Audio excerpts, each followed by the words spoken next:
এরা যেন 24কে ফাইনাল যুদ্ধ মনে না করে। এটা ছিল ফাইনাল যুদ্ধের রিহার্সাল। এই ভাইরাস যার উপরেই ভর করবে সেই ফেসিবাদী।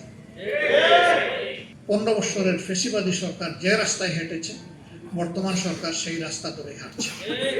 দুনিয়ার ইতিহাস হলে একবার যারা অপকর্মের দায় নিয়ে পালিয়ে যায় তারা আর ফিরে আসতে পারে না। ফ্যাসিস্টদের যারা দূষক তারা এখন নেমে পড়েছে। আমরা তাদেরকে বলি, 24-এ যে মানুষগুলো জেগে উঠেছিল তারা সবাই মারা যায়নি, তারা ঘুমিয়ে পড়েনি, তারা সজাগ দৃষ্টিতে সব কিছু প্রত্যক্ষ করছে। মূল যুদ্ধের আগে বাহিনী তৈরি হয়, তাদের কসরত করতে হয়, রিহার্সেল দিতে হয়। এরা যেন 24কে ফাইনাল যুদ্ধ মনে না করে। এটা ছিল ফাইনাল যুদ্ধের রিহার্সাল।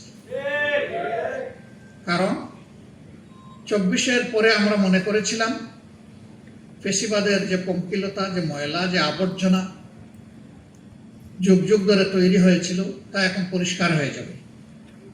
কিন্তু আমরা কি দেখতে পাচ্ছি? আসলেই কি কিছু পরিষ্কার হয়েছে? বরঞ্চ আবর্জনার কলেবর আরো বৃদ্ধি পাচ্ছে। ফেসিবাদ কোনো নির্দিষ্ট দলের সাথে যায় না। ফেসিবাদ একটা সংক্রামক ব্যাধি, এটা এক জায়গা থেকে আরেক জায়গায় সংক্রমিত হয়। এই ভাইরাস যার উপরেই ভর করবে সেই ফেসিবাদী। আমরা দেখতে পাচ্ছি 15 বছরের ফেসিবাদী সরকার যে রাস্তায় হেঁটেছে, বর্তমান সরকার সেই রাস্তা ধরে হাঁটছে।